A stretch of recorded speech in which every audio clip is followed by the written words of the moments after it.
Hi, I'm John Riley. Welcome to my show here at the Senior Center.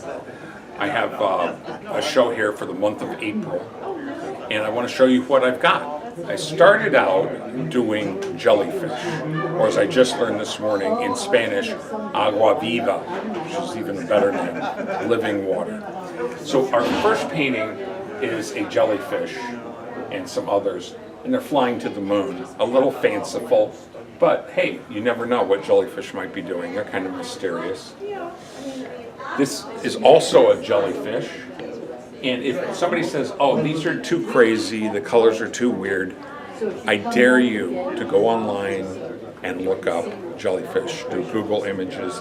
They are the most amazing, most colorful animal on the earth. This is a pale reflection of what jellyfish really look like. These are twin jellyfish. Again, you can't argue with the colors. These colors are a pale reflection, again, of the real thing. Here's some more, I call these baby jellyfish. They're all different colors, and they're all tiny, so they're baby jellyfish. This continues the idea that they can be any color. There's no limit to the color. And this one is a good one to kind of study because I really wanted to emphasize the technique I was using. It's called flow. It's where you get paint to flow and to mix. So in here, I've taken different colors and mixed them with a palette knife. And the paints themselves start to interact and make some of these great effects.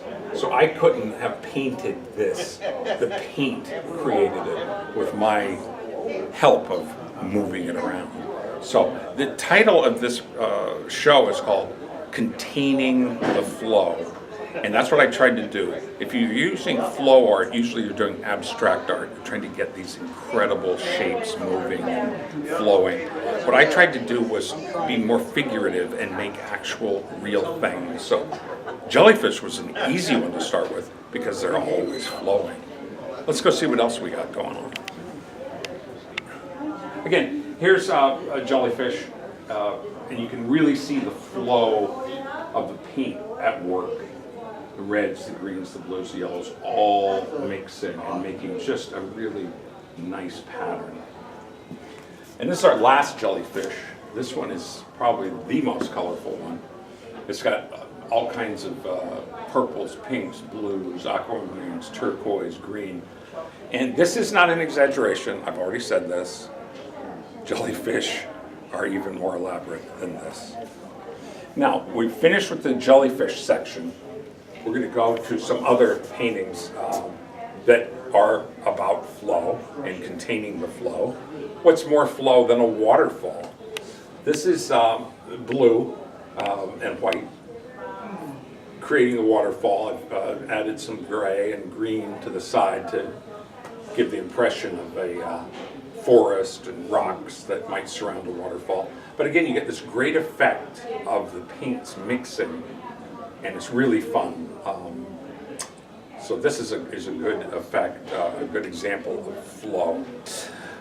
Continuing with the idea of flow, this is a rogue wave, and I took blue and white and green, which are typical colors of a wave or of the ocean, and created a rogue wave, a massive wave, something you might see at Mavericks in California.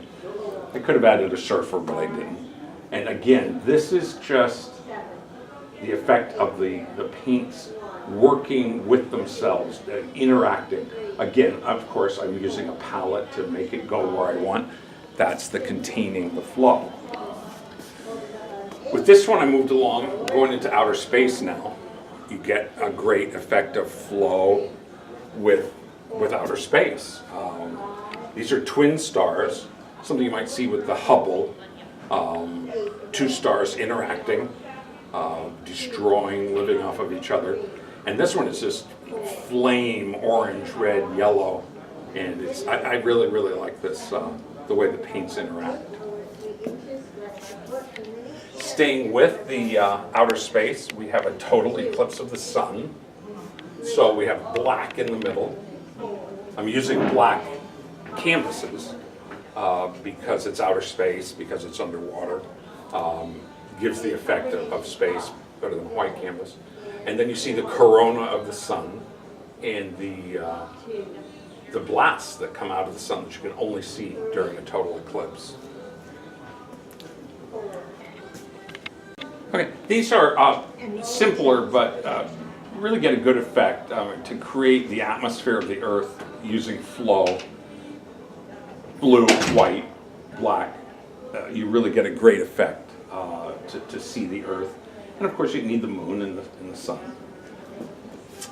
Same thing with the moon, creating craters, and, using again the flow technique to get the black and white of the moon and get the effect of the Earth in the background. It's a great way to create an atmospheric effect. Here's the sun in all of its glory, surrounded by some planets. Again, the flow art is creating just this incredible surface of the sun that if you look at the surface of the sun with a telescope, this is what it looks like.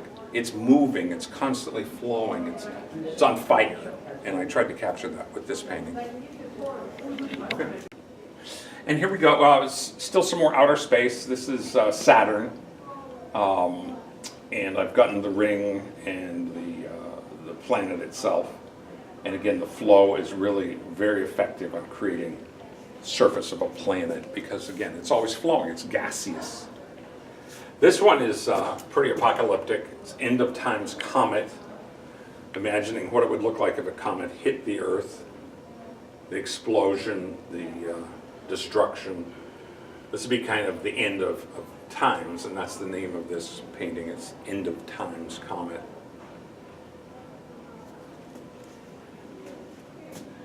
This is a constellation, again with things moving, trying to capture the movement. So in a constellation, you have constant movement of stars and planets, and I tried to capture the movement of a constellation.